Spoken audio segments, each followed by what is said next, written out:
antimicrobianos. Y bueno, me corresponde dar la parte 2 y 3, entonces vamos a ver hasta dónde llegamos.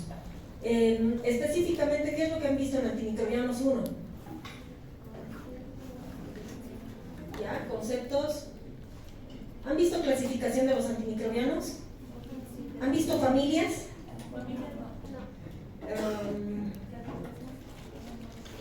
¿Quimioterapia? ¿Y mecanismo de acción? Bien, cualquier duda que ustedes tengan pueden interrumpir la clase en cualquier momento, ¿sí? Siéntanse libres de hacerlo. Entonces, a ver, vamos a ir avanzando en base a lo que les he preparado para esta gestión.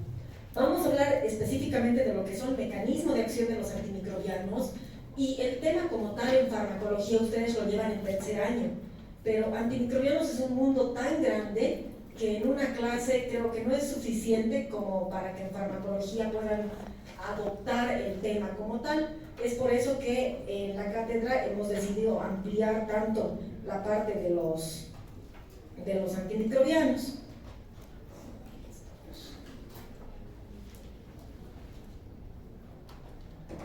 Bien, han visto ya la parte de historia, pero ahora voy a mostrarles algunos investigadores específicos que han trabajado con la parte de la introducción a lo que son los antimicrobianos entre la era preantibiótica y la era antibiótica, ¿sí? Solamente para mencionar, tenemos a Joseph Lister en 1867. Este investigador lo que ha hecho es introducir la parte de asepsia, antisepsia, porque ha empezado a trabajar con el sometimiento a calor y a fenol al instrumental quirúrgico. Entonces ya las cirugías eran, entre comillas, un poco más limpias, un poco más asépticas y con menos riesgo de infecciones. En 1909, Paul Ehrlich, que es muy conocido porque en realidad ha creado el Salvarsan 606. Él ha empezado a trabajar con el arsénico y se llama Salvarsan 606 porque son 606 experimentos que él ha hecho, 606 pruebas que él ha hecho para ver si funciona o no, y finalmente la número 606 ha sido el primer tratamiento de la sífilis, un compuesto en base a arsénico. Nuestro personaje más conocido lo han debido ver en más de una teórica este año, estoy segura, Alexander Fleming como descubridor de la penicilina. En algunos textos lo van a ver como el descubridor en 1928 y en otros artículos como en 1929, por si acaso, o sea, hay esa disyuntiva, pero lo pueden encontrar con las dos fechas. Bueno, pues él ha encontrado un hongo en las cajitas donde cultivaba bacterias y ha visto que ese hongo tenía un poder como para matar al estafilococo, que es una bacteria, y de esa forma pues tenemos nuestra penicilina como primer antimicrobiano. En 1935 tenemos este otro investigador, Gerard Dogma, que empieza a trabajar con colorantes y bueno, entre los estudios que él estaba haciendo llega a descubrir las sulfas, que son parte de un mundo también de nuestros antimicrobianos, como vamos a ver posteriormente. Y finalmente Selman Waksman, que es un investigador que ha empezado a trabajar y ha recibido el premio Nobel como el descubridor de la streptomicina, que ha sido el primer fármaco utilizado para la tuberculosis. Sin embargo, les coloco un nombre acá abajo porque en realidad este personaje se ha atribuido todo el trabajo y toda la investigación para el descubrimiento de la streptomicina. Sin embargo, su pupilo, su estudiante de posgrado, Albert Schardt, es la persona que ha hecho todo el estudio. Bien, vámonos a la clasificación de antimicrobianos. Posiblemente esto ya lo hayan visto, lo vamos a pasar rápidamente. Hay diferentes clasificaciones, entonces aquí les muestro una clasificación de acuerdo al origen, por el espectro de acción, por el efecto, ¿sí? De acuerdo al origen, los antimicrobianos pueden clasificarse en naturales cuando provienen directamente de un microorganismo, así como el hongo o como la penicilina procedió del hongo Penicillium notatum, ¿no? Entonces esos son los biológicos, naturales. Los semisintéticos, donde ya entra la mano del hombre y la parte química y las modificaciones químicas estructurales, y las sintéticas puras, que son pues efectivamente solamente trabajo de la parte química y la mano del hombre, ¿no?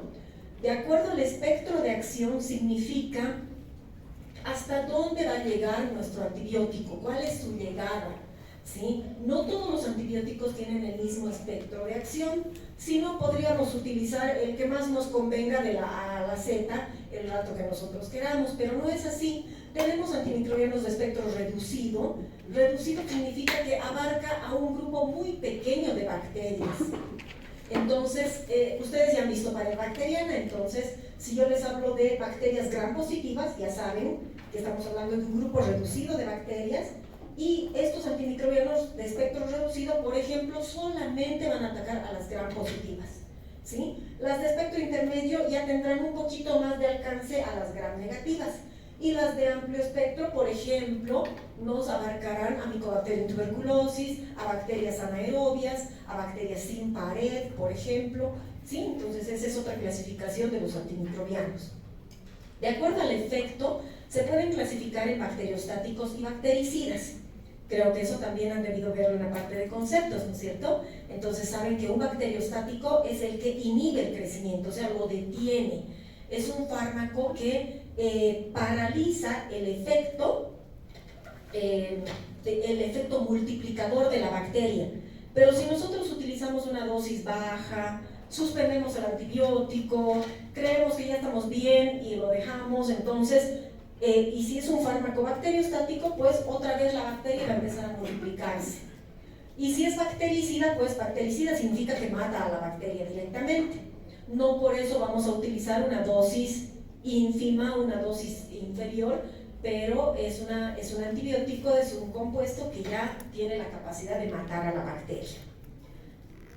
Y vámonos a lo que realmente hemos venido a hacer hoy día, ver la clasificación de los antimicrobianos de acuerdo al mecanismo de acción. Entonces, de acuerdo al mecanismo de acción, podemos tener antimicrobianos que inhiben la síntesis de la pared celular, que alteran la permeabilidad de la membrana, que alteran la síntesis de proteínas, de ácidos nucleicos, o que pueden actuar sobre vías metabólicas. Si nos vamos ya a la fotografía de una bacteria, ustedes ya saben cómo está compuesta la bacteria. Y de afuera hacia adentro está compuesta por una pared bacteriana, ¿no es cierto? Entonces tenemos el primer grupo de antimicrobianos, que son los inhibidores de la síntesis de la pared, lo que está más hacia afuera. Luego tenemos la pared está asentada, está apoyada en una membrana celular. Entonces tenemos fármacos antimicrobianos que alteran la permeabilidad de la membrana celular. En el interior de la bacteria, ¿qué tenemos? Tenemos ribosomas que se encargan de la síntesis de proteínas. Entonces tenemos fármacos que inhiben la síntesis de proteínas actuando a nivel del ribosoma. Y tenemos el genoma bacteriano, ¿no es cierto? El cromosoma único. Entonces tenemos fármacos que inhiben la síntesis de ácidos nucleicos. Y finalmente el quinto mecanismo de acción es algún cambio en la vía metabólica. O sea, la bacteria necesita ciertos elementos para poder subsistir, para poder sintetizar proteínas, para poder crear su pared bacteriana, y uno de ellos es el ácido fólico. El ácido fólico es un compuesto fundamental para la bacteria.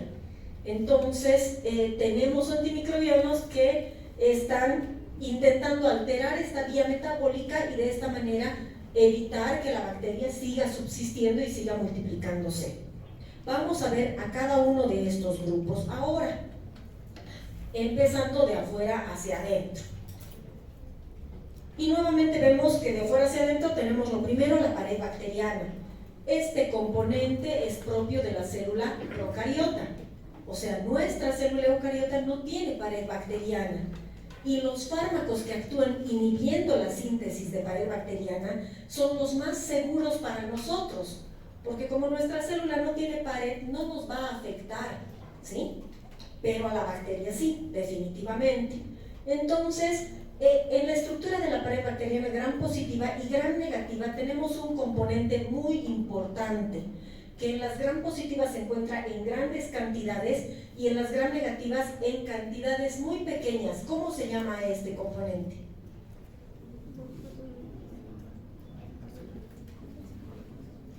Se lo conoce con tal vez 3 nombres diferentes.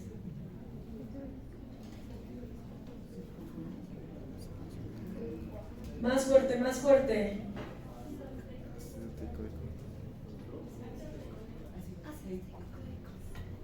No. Péptidoglicano. El péptidoglicano se encuentra en ambas bacterias, en grandes cantidades en la gram positiva y en pequeñas cantidades en la gram negativa. Entonces, estos antimicrobianos, los fármacos, están dirigidos a inhibir la síntesis no de toda la pared bacteriana. No van a inhibir a los lipopolisacáridos en las gram negativas, a los ácidos teicoicos en las gram positivas. Lo que van a hacer es inhibir al péptidoglicano, también conocido como mureína, mucopéptido, ¿sí? Que aquí está en grandes cantidades en la gram positiva y en pequeña cantidad en la gram negativa. Entonces, nuestros fármacos van a actuar tanto para gram positivas como para gram negativas. Pero no había sido algo tan sencillo. La bacteria es capaz de fabricar su propia pared, ¿sí? Y la pared es algo que está hacia afuera, ¿no? Está muy bien apoyada sobre la membrana celular, está apoyada, pero está hacia afuera. Y esta es como una pared, como un muro de ladrillos, o como una chompita que estamos tejiendo. La bacteria tiene que aprender a fabricar su pared hacia afuera, ¿sí? Vamos a ver cómo lo hace. Aquí tenemos un esquema de lo que es la membrana celular. Todo lo que está por dentro es el citoplasma y todo lo que está por fuera pues es el exterior, la periferia, ¿sí? De la bacteria. Entonces, para poder fabricar péptidoglicano, la bacteria necesita precursores. ¿Se acuerdan de qué está formada esa gran pared de ladrillos, como es el peptidoglicano?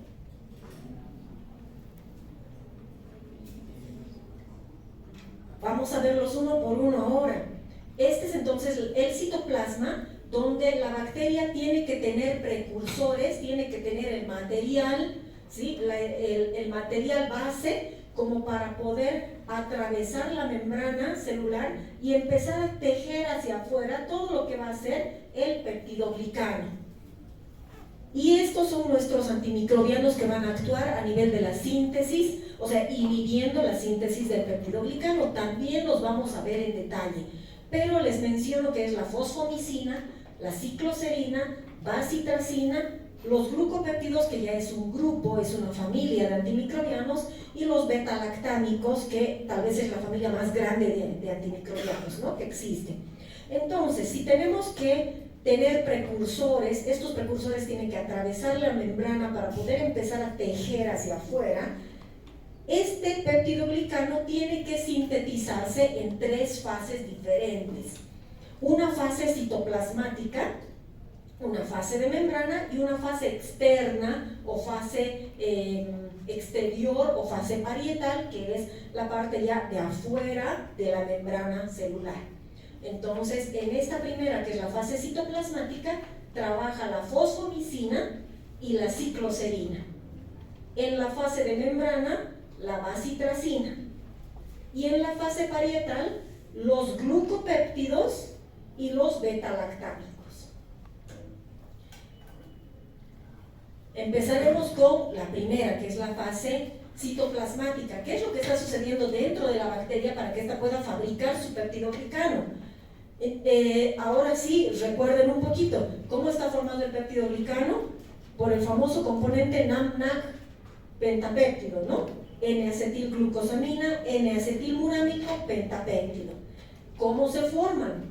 Entonces, primero se forman por separado, ¿sí? N-acetilglucosamina y N-acetilmurámico se forman por separado, son los precursores, son las herramientas base para que la bacteria empiece a trabajar, a formar su pared. Y lo primero que sucede es la unión de una molécula de fructosa 6-fosfato más una molécula de glutamina y acetilo, que nos van a dar como resultado una N-acetilglucosamina. Si ustedes se fijan aquí, ambas moléculas están unidas a un UDP, uridindifosfato, pero esto solamente les sirve de energía, ¿sí? Están agarrados de estas moléculas para que le den energía en todo el proceso. Entonces, ya tenemos formado la N-acetilglucosamina, Y esta N-acetilglucosamina, gracias a una enzima, que es la piruviltransferasa, se une a una partecita del fosfonolpiruvato. ¿Para qué? Para formar el N-acetilmurámico.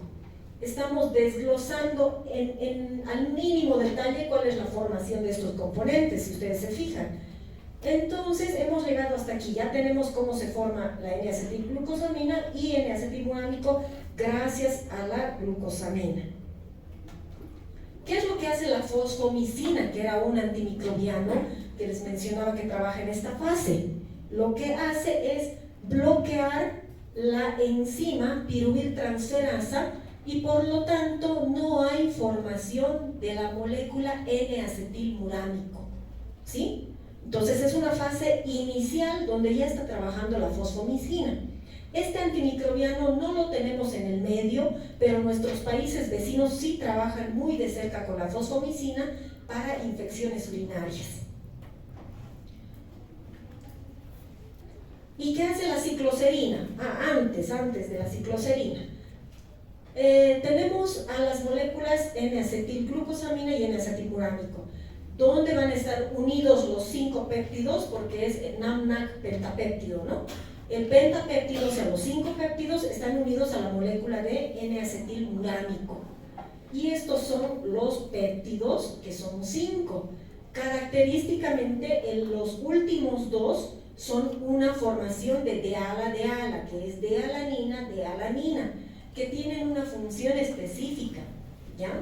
Entonces, esto es NAMNAC pentapéptido.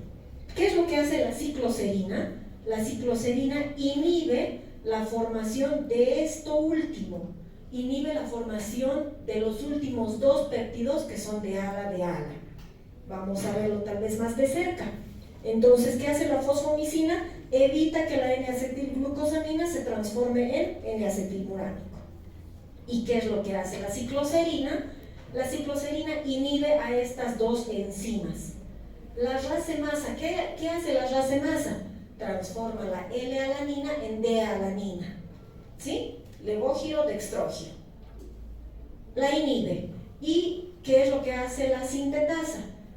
Hace que la D-alanina se una a la quinta D-alanina, se junte o se una a la cuarta D-alanina. Entonces, ¿qué hace la cicloserina? Evita lo último del pentapéptido, que es deala-deala.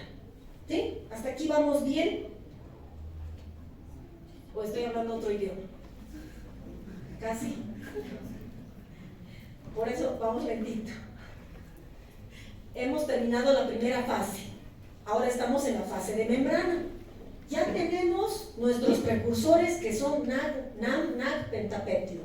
Entonces, ¿qué es lo que sucede en la fase de membrana? Necesitamos una molécula que es esta, el bactoprenol. El bactoprenol es un transportador, ¿sí? Es un transportador formado por 55 carbohidratos. ¿Y qué es lo que hace este bactoprenol? Se encuentra en la membrana celular y todos los fósforos que ustedes ven es porque el bactoprenol los necesita para tener energía. Entonces el bactoprenol, ¿qué hace? Se fosforila. ¿Qué significa fosforilarse? Ganar un fósforo, ¿no? Un fosfato. Entonces, ¿qué hace el bactoprenol? Se gana un fosfato y agarra a la molécula N-acetilmurámico pentapéptido, gasta un poquito de energía, ¿sí? Liberando fosfato, y busca a la molécula de N-acetilglucosamina y las une, las agarra y las une para formar el NAMNAC pentapéptido. ¿Sí? Entonces ya tenemos aquí el compuesto NAMNAC pentapéptido. Estos fosfatos solamente es para darle energía. Ese NAMNAC pentapéptido, gracias al bactoprenol, atraviesa toda la membrana celular y es dejado aquí afuera.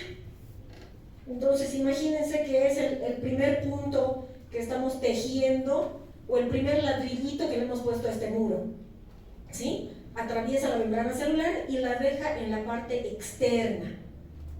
Es lo único que hace el bactoprenol, y luego retrocede y vuelve, deja sus fosfatos y vuelve a subir para agarrarse otros fosfatos y hacer otra vez lo mismo, y va tejiendo o va construyendo su muro de ladrillos, ¿ya? Aquí teníamos un antimicrobiano que utilizo, que actúa esta fase, y es la bacitracina. Si alguna vez han conocido la bacitracina, su presentación solo es en pomada. No existe en tabletas, no existe inyectable, porque es una molécula un poco tóxica y está bien dirigida hacia los gram positivos, ¿ya? Pero bueno, la tenemos en el medio, trabaja bastante bien, pero como pomada. ¿Y qué es lo que hace la bacitracina? Anula al bactoprenol. Entonces, ¿qué significa? Que ya no tenemos ese transporte y no se puede construir el resto de la pared, ¿sí? ¿Por qué será tan agresiva la bacitracina?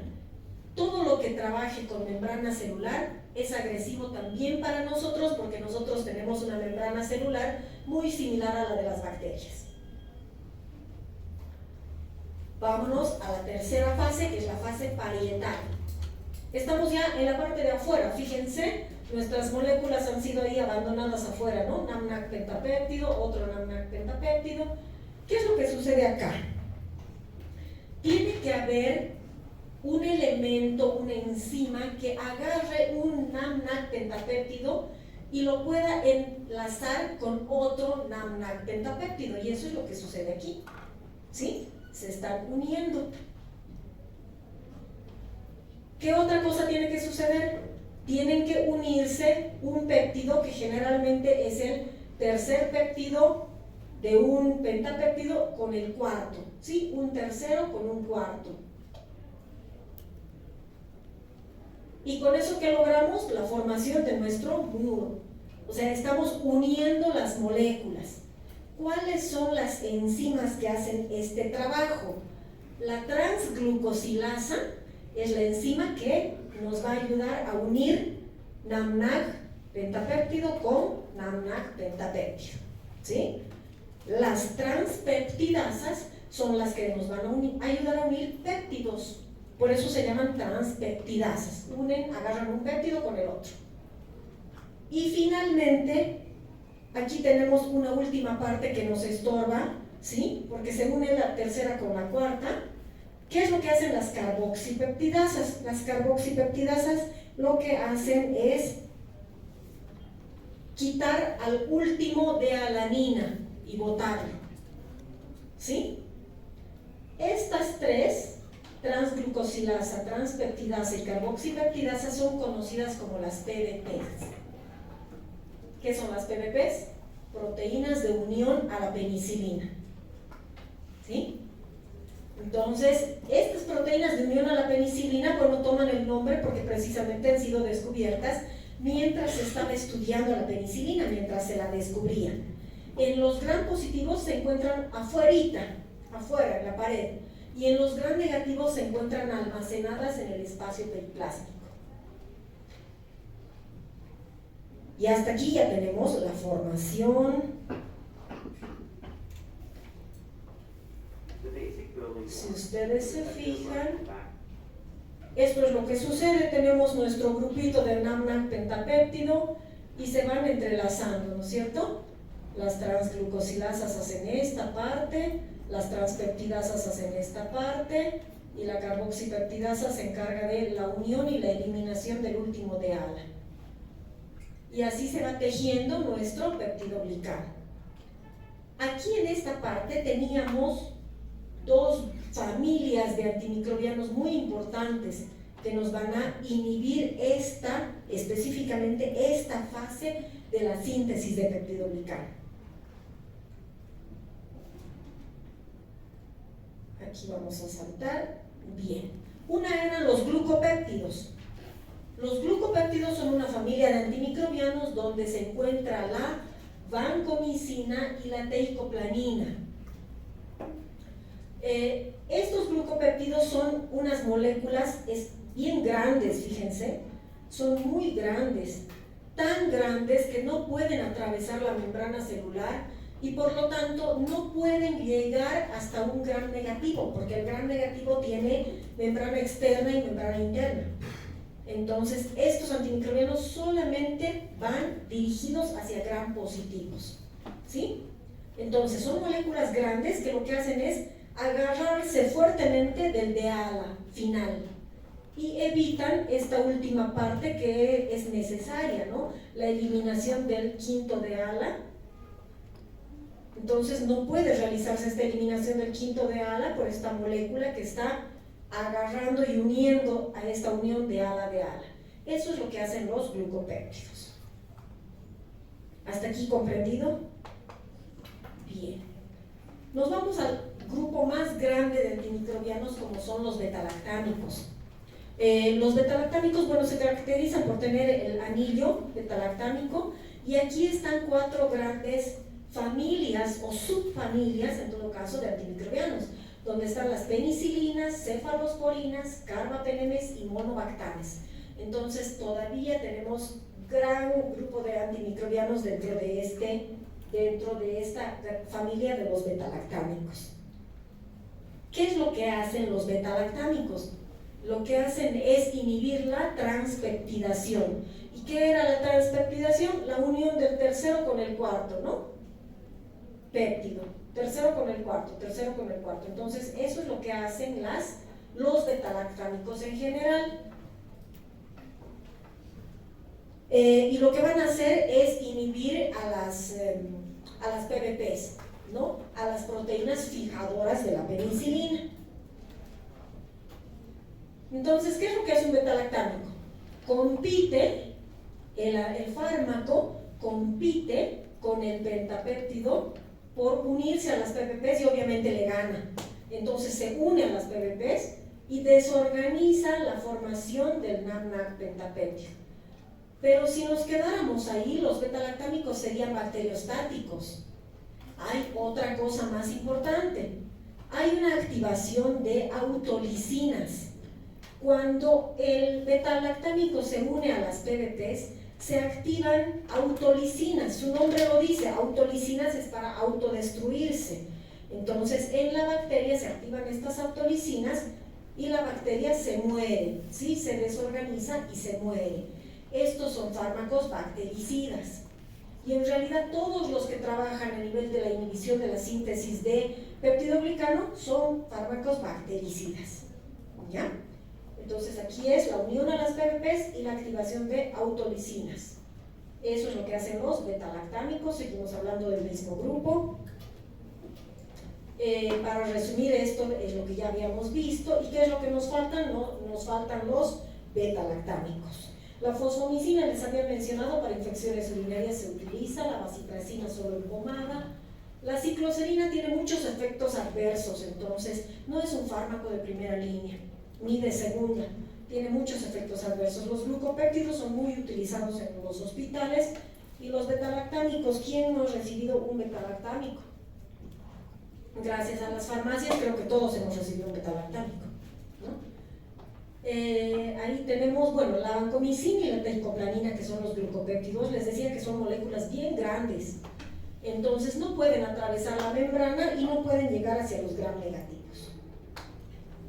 Y dentro de los betalactámicos tenemos las penicilinas, cefalosporinas, carbapenemes, monobactanes, y estos que no son como tal betalactámicos, pero son unos componentes especiales que les tengo que mencionar. Creo que es importante que ustedes conozcan cuáles son las penicilinas, ¿sí? Las penicilinas se dividen en este cuadrito. Estamos hablando solo de penicilinas, ¿sí? Penicilinas naturales, que son las penicilinas que conocemos, la penicilina G, procaínica, benzatínica, sódica. Cuando van a la farmacia se hacen colocar un 633. ¿Qué es el 633? Tiene sódica, procaínica, benzatínica. Entonces, esa es una proteína natural y es una penicilina natural y es una penicilina G. La B es la en tabletitas, que no la tenemos en el medio, pero sería muy útil.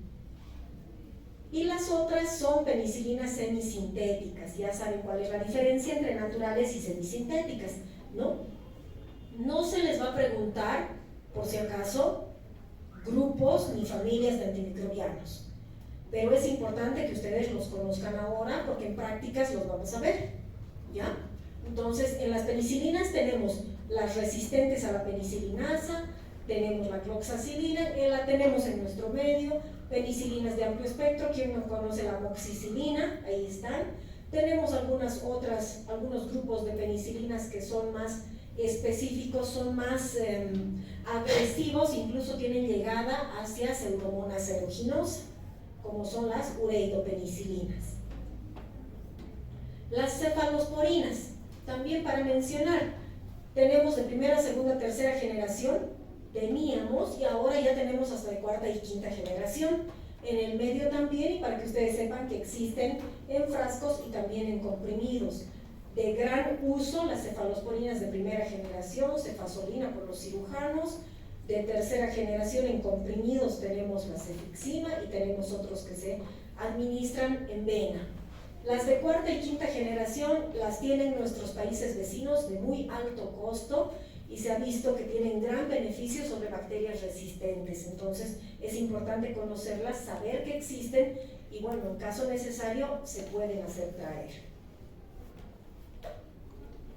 Los carbapenémicos son medicamentos se los llama de última generación porque en bacterias que son multiresistentes, este es nuestro as bajo la manga.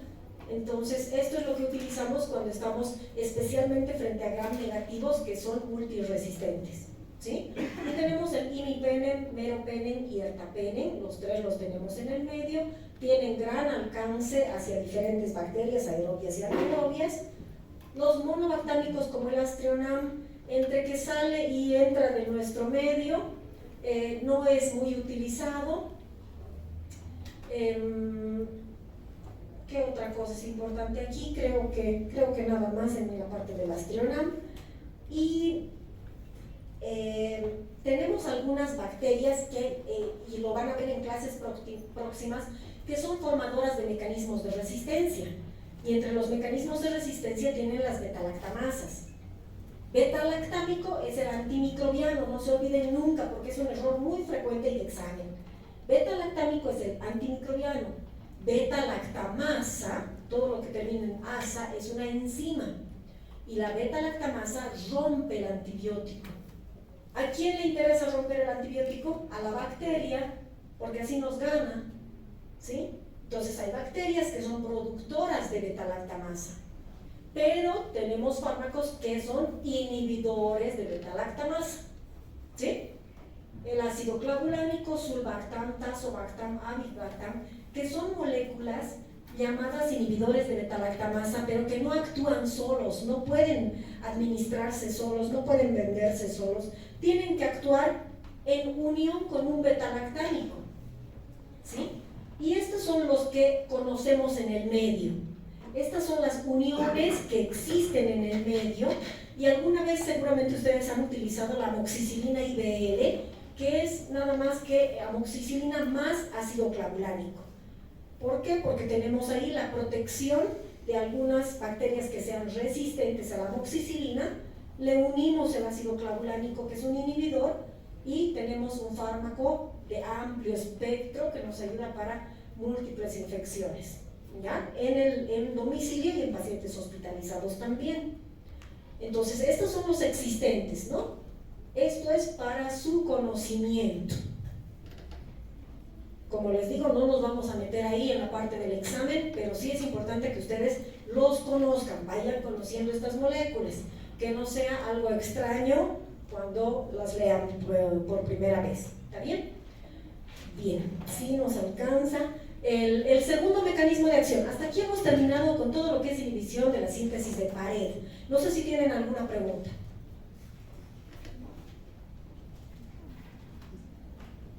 Ninguna, o han comprendido todo o no han entendido nada, ¿no? Los inhibidores o la alteración de la permeabilidad de la membrana. Les decía que la membrana celular de la bacteria, si ustedes se fijan, la doble capa de fosfolípidos, las proteínas intramurales, es muy parecida a nuestra membrana celular. Entonces, los fármacos que vamos a utilizar aquí son un poco de riesgo porque no sabemos hasta qué punto van a respetar nuestras células. cómo van a reconocer nuestras células y cómo van a atacar más a la bacteria que a nosotros. Pero bueno, veamos cuáles son. Tenemos a las polimixinas, donde vamos a mencionar a la polimixina B, que existe en nuestro medio, la polimixina B en pomada, ¿sí? Porque es bastante tóxica. La polimixina E, que es también conocido como colistin, lamentablemente hemos llegado a utilizar en pacientes con bacterias multiresistentes. Les digo lamentablemente porque el colistin ha sido descubierto como uno de los primeros fármacos, pero retirado del medio porque tiene muchos efectos adversos. Pero si colocamos en una balanza si el paciente va a mejorar o no, hemos llegado a utilizar colistin en algún momento. Lo hemos hecho traer porque no lo tenemos en La Paz. Los ionóforos no los vamos a mencionar porque ya no se utilizan, son muy agresivos para la membrana celular. Y los lipopéptidos, ahí tenemos a la daptomicina. La daptomicina, cuando ustedes vayan a congresos, vean artículos, van a ver que es una molécula, wow, ¿no? Es una última molécula. Sin embargo, revisando artículos del 2009, 2008, la daptomicina ya existía. Bien, las polimixinas entonces, ¿qué es lo que hacen? Son moléculas bien grandes, si ustedes se fijan, y tienen una parte peptídica que es, tiene más apetencia por los péptidos, y una cola que tiene más apetencia, o sea, una cola de ácidos grasos que tiene más apetencia por los lípidos. Entonces, ¿qué es lo que hace esta molécula grande? Se introduce en la membrana celular y la desorganiza totalmente, hace un orificio grande, forma un poro, y si la membrana celular tiene un hueco, ¿qué hacemos? Empiezan a ingresar sustancias que no deben y a salir sustancias que son útiles para la bacteria. Entonces la bacteria se muere. ¿Sí? Entonces estos fármacos también son bactericidas. Aquí estamos viendo cómo se une a la membrana celular. Gran apetencia por los gram negativos. ¿Por qué? Porque tiene dos membranas. Entonces, al tener membrana interna y membrana externa, los gram negativos, este antibiótico pues puede ser más agresivo. ¿Ya? Ahí nuevamente vemos la desorganización de lo que está sucediendo con la membrana celular, interna o externa o ambas. ¿Sí? Polimixina B les decía como pomada. Bien, y tenemos a la daptomicina. La daptomicina es un lipopéptido. Es una molécula también grande, muy parecida a lo que son las polimixinas. Tiene una porción lipofílica, que es esta colita, lipofílica, por eso es que puede atravesar la membrana, y una hidrofílica, que es la que se queda afuera, que es una cabecita grande. Al tener esa cabeza tan grande, no puede atravesar la membrana celular. Se queda afuera la cabecita y solo entran las colitas. Y por lo tanto, este antimicrobiano solamente afecta a los gram positivos, porque no puede atravesar la membrana externa de los gram negativos como las polimixinas. ¿Ya? Entonces, ¿qué es lo que hace? Se une la parte hidrofílica a la membrana celular y la lipofílica ingresa. Se van uniendo entre ellas gracias a la presencia de moléculas de calcio, y una vez que están todas juntas forman un espacio grande que es un poro que le da salida a los iones potasio. Y la bacteria necesita potasio para sintetizar sus proteínas y sus ácidos nucleicos. Entonces la bacteria se muere por pérdida de potasio. ¿Sí? Lo mismo. Este grupo de antimicrobianos no lo tenemos en el medio, pero es importante que ustedes sepan de su existencia. Son los lipoglucopéptidos, y es más o menos la unión de dos cosas que habíamos visto hace rato. Son moléculas muy grandes, tan grandes que no pueden atravesar la membrana y por lo tanto solo afectan a los gram positivos, exacto. Y si ustedes reconocen esta cabecita que es una cabeza grande que se une al de ala, ¿quiénes hacían eso? La vancomicina. ¿no? Los glucopéptidos eran una cabeza grande que se une al de ala de ala. Bueno, pues aquí tenemos una cabeza grande, pero también tenemos una colita que es lipofílica, que va a alterar la membrana celular. Entonces, esta molécula tiene dos mecanismos de acción. Altera o inhibe la síntesis de pared bacteriana, acá, y también altera la permeabilidad de la membrana celular. Estamos uniendo dos mecanismos de acción, ¿sí? Por eso se llaman lipoglucopéptidos. Son estos elementos, son la telavancina, dalbavancina, y lo más interesante de ellos, bueno, se utilizan para muchas bacterias resistentes, pero lo más interesante de ellos es que son fármacos que tienen una vida media larga, una vida media prolongada, y se puede administrar, por ejemplo, esta una vez al día y estas una vez por semana.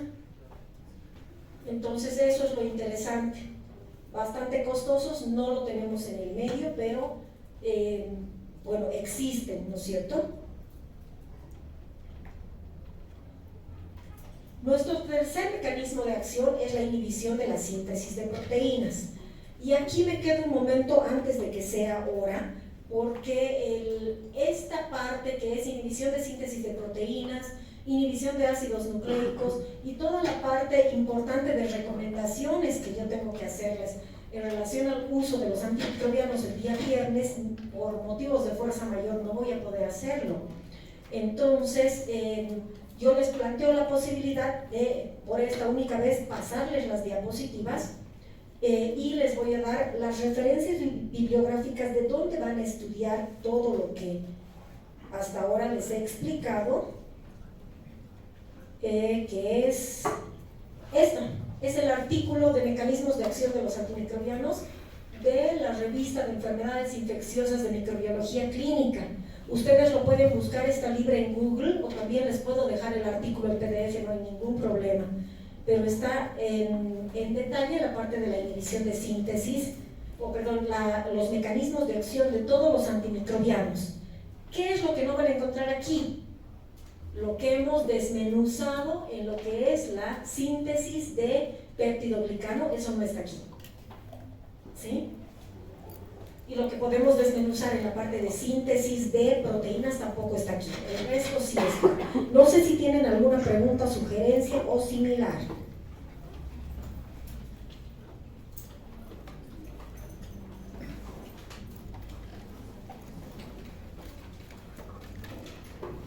Todavía gran cantidad de diapositivas porque estamos hablando de aún 3 mecanismos de acción que no hemos mencionado. ¿Tienen alguna pregunta o sugerencia? ¿Tienen representante de curso? Para que me pueda comunicar y pueda dejarte el artículo. Y las diapositivas también. ¿Sí? Está bien. Entonces, ¿quieren que continuemos? Muy bien. Perfecto, hasta donde lleguemos con todo gusto. Vamos a ver inhibición de la síntesis de proteínas hasta donde se pueda, ¿sí? ¿Por qué? Porque esta partecita sí no está en ese artículo. Si queremos desmenuzar un poquito la síntesis de proteínas para poder comprender dónde actúan los antimicrobianos, igual que en la inhibición de síntesis de peptidoglicano, tenemos que saber cómo se sintetizan las proteínas. Aquí tenemos un ribosoma. Un ribosoma tiene una molécula grande y una molécula pequeña. La pequeña en las bacterias es la fracción 30S y la grande es la 50S en las bacterias, en la célula procariota. Entonces, ¿cómo se sintetizan las proteínas? Existe una primera que es la fase de activación. En la fase de activación, prácticamente la bacteria tiene que avisar que necesita proteínas. Entonces, inmediatamente vienen los precursores, otra vez los precursores, ¿no? Necesitamos materiales para la construcción. Entonces, ¿cuáles son los precursores? El RNA de transferencia, que es este, que por su nombre, pues es el que transfiere, ¿no es cierto? Los aminoácidos, que el primer aminoácido es la formilmetionina, iones magnesio, que nos van a ayudar en la síntesis de proteínas, Y bueno, por supuesto, ATP, por supuesto, necesitamos energía. Entonces, esta es la fase de activación, que sería la fase 1, pero en varios textos esta fase no la toman en cuenta y directamente van a la fase de iniciación. ¿Qué es lo que sucede en la fase de iniciación? El RNA de transferencia, que es el primer RNA de transferencia, va y llama al primer aminoácido. Para sintetizar la proteína que sea, siempre el primer aminoácido va a ser la metionina, siempre. Entonces, ¿qué hacemos? Llamamos a la formilmetionina y nos vamos a un locus A. Bueno, prácticamente se fija este RNA de transferencia al locus A. Y aquí se va a sintetizar la primera parte del RNA mensajero, que siempre va a ser AUG. ¿Por qué? Porque AUG nos está representando la formilmetionina. Siempre en cualquier proteína sucede de esta manera, ¿ya? Entonces, ahora vamos a ir tejiendo una proteína. ¿Qué sucede? Este RNA de transferencia agarrado de su aminoácido pasa del locus A al locus B, recorre un poquito y le deja espacio a otro RNA de transferencia, ¿sí? Entonces, este otro RNA de transferencia agarra un aminoácido que ahora puede ser cualquiera. Un ejemplo, la valina. Un ejemplo, va y ocupa este espacio. Y nos vamos a la siguiente fase, que es la fase de elongación. Estamos tejiendo y tiene que elongarse, tiene que crecer la proteína. Entonces, ocupa ese espacio, pero le da un empujoncito al primer RNA de transferencia y le quita su aminoácido. Y se queda de esta manera, ¿sí? Este RNA de transferencia con el aminoácido el primero y luego el segundo. Y luego viene otro RNA de transferencia con otro aminoácido, se sitúa en el locus A, recorre, lo empuja y así va creciendo nuestra proteína. ¿Ya? Esa creo que es más fácil. Entonces, bueno, y si no queremos terminar con una bacteria llena de una sola proteína bien enredada, entonces tenemos que terminar la síntesis, ¿sí? ¿Y cómo se termina? Así como inicia con un aminoácido, termina con un aminoácido. Y tenemos la última fase, que es la terminación. En la terminación existe el RNA de transferencia lo que hace es agarrar un factor de liberación, ¿sí?, en lugar de un aminoácido. Y este último ya no genera un codón, y eso significa que se corta y se termina la síntesis de proteínas. Conociendo eso, ahora veremos cuáles son los antimicrobianos que van a inhibir la síntesis de proteínas. Una forma fácil puede ser esta, ¿no? De quienes trabajan con la subunidad 30S, los aminoglucósidos y las tetraciclinas, y quienes trabajan sobre la unidad 50S, las lincosaminas, macrólidos, oxazolidinonas, estreptograminas y fenicoles. Conozcámoslos. Hay algunos elementos que trabajan sobre la primera fase. Vámonos a la fase de iniciación y a la fase de elongación. Vamos a ver, antes de enredarnos con esto, directamente con los gráficos, ¿sí?, cuáles son los antimicrobianos que actúan en cada una de estas fases. Esa es otra forma de clasificarlos. Primero podemos empezar por las oxazolidinonas. ¿Por qué? Porque las oxazolidinonas bloquean la fase de iniciación. Un ejemplo de oxazolidinona es el linezolid, que es un fármaco muy importante, lo tenemos en el medio, se utiliza en hospitalización. Los aminoglucósidos lo que hacen es provocar una lectura errónea, es decir, estos codones, el RNA mensajero, no se va a leer de forma correcta. Mucho mejor cuando lo vemos en gráfico. Entonces, aquí tenemos las oxazolidinonas como el linezolid. ¿Qué es lo que hace? Bloquea el paso de este RNA de transferencia del locus A al locus B. Entonces, la primera fase, que es la fase de iniciación, queda bloqueada gracias a las oxazolidinonas. ¿Está bien? Primera fase. Y en los aminoglucósidos, antes, las oxasolidinonas actúan a nivel de la fracción 50S.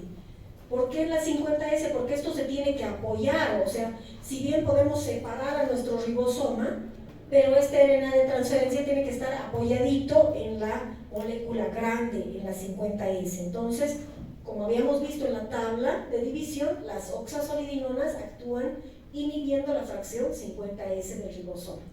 ¿Ya? Ahora sí, vámonos a los aminoglucósidos. Los aminoglucósidos actúan de dos formas. Primero, ¿dónde estamos? Este es el sitio de unión de los aminoglucósidos en el locus A. Los aminoglucósidos, recordemos, trabajan sobre la fracción 30S. Entonces bloquean al locus A, pero a nivel de la parte pequeña del ribosoma. ¿Sí? Ese es un mecanismo de acción de los aminoglucósidos, bloquean el locus A. Y el segundo mecanismo de acción es que se interponen en el RNA mensajero, como si fuera una bola, ¿sí? En un carril de tren. Entonces evitan que la proteína sea leída correctamente. Por eso es que uno de los mecanismos de acción de los aminoglucósidos es la lectura incorrecta del RNA mensajero. Como resultado, ¿qué tendremos? Una proteína errada. ¿Ya? Las tetraciclinas actuaban a nivel de la fracción 30S también.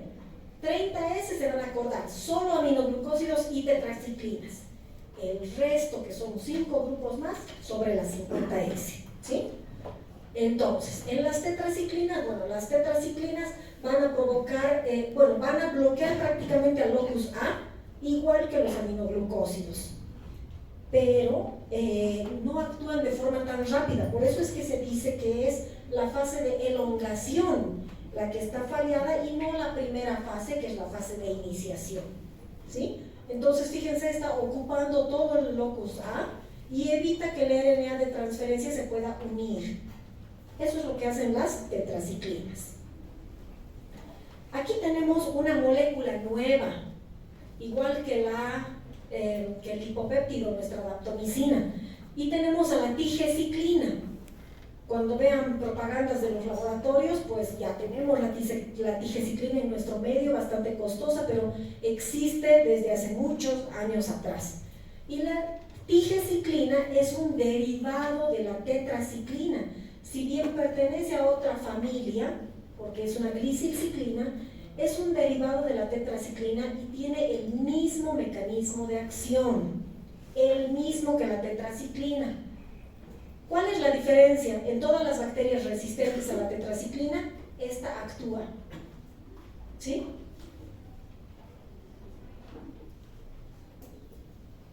Acelerándonos un poquito la parte de los anfenicoles, el cloranfenicol lo que hace es meterse al medio del locus A y el locus B en la subunidad 50S y evita que haya la translocación de un RNA de transferencia al otro, ¿no? Translocación, bloquea la translocación. Las lincosaminas, cloranfenicol, lincosaminas, macrólidos y estreptograminas hacen exactamente lo mismo a nivel de la fracción 50S y evitan la translocación de un RNA de transferencia de locus A al locus B. Se ponen al medio y bloquean el paso. ¿Qué otra cosa es importante por acá? La telitromicina, es un derivado del macrólido, o sea que hace exactamente lo mismo. Esta diapositiva teóricamente había sido cambiada, pero aquí tienen un ejemplo de cuáles son los antimicrobianos que se encuentran en cada una de estas familias. ¿Sí? Entonces, como les digo, si bien esto no va a entrar al parcial teórico, en la parte práctica sí lo vamos a ver en detalle, porque finalmente tarda un poquito en entrar la parte de antimicrobianos a nuestro cerebro, ¿sí? Le cuesta mucho, entonces vamos a trabajar con eso un poquito más, ¿ya? Pero para que tengan ahí el ejemplo, también se los voy a dejar. Creo que ahí nos quedamos. ¿Estamos bien? Nos faltaría lo que es el genoma, las topoisomerasas, y eso, sí, eso está en el artículo, no hay mucho problema. Las quinolonas que existen, primera, segunda, tercera y cuarta generación. Esto también está en el artículo, o sea que no se van a perder nada. Y en una próxima teórica, todas las preguntas que ustedes tengan, pues son bienvenidas. Sé que tienen otras actividades, entonces los dejo, ¿de acuerdo?